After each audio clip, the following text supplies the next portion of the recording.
Our topic this session is sleep as medicine for pain. Thank you for joining us, Dr. Gurley. Thank you, Dr. Brayman. What is the relationship or connection between sleep and pain? Well, there's a strong connection between pain and sleep.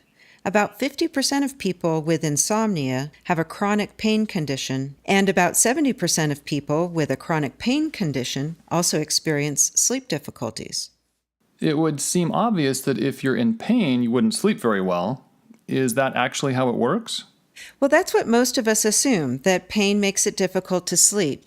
And while pain can interrupt sleep, more studies show that not enough sleep leads to increased pain. So, for example, studies looking at people with insomnia have found significantly increased risk for developing recurrent headaches, fibromyalgia, and chronic musculoskeletal pain within the next 10 to 15 years following the development of their insomnia.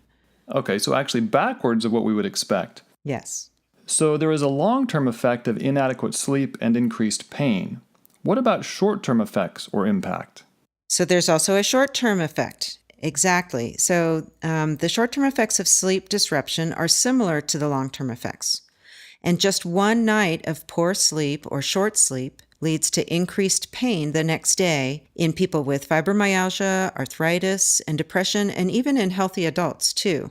And the reverse has also been found. Quality sleep leads to next-day reduction in pain symptoms in people with pain conditions.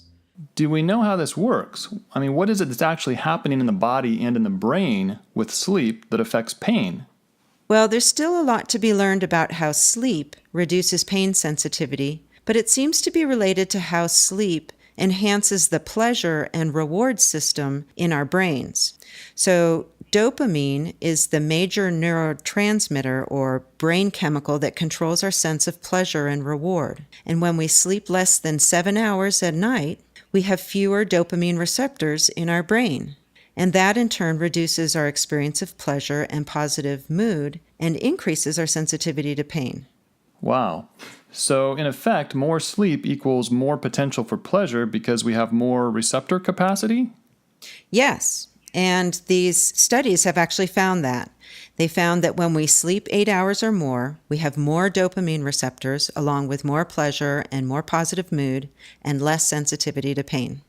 That actually sounds like good news to me, meaning we have control over things. So in effect, the science is showing that we can use sleep as medicine for pain control, and maybe even for pleasure optimization, which sounds like a pretty good side effect to me. Thank you so much, Dr. Gurley. Thank you, Dr. Brayman.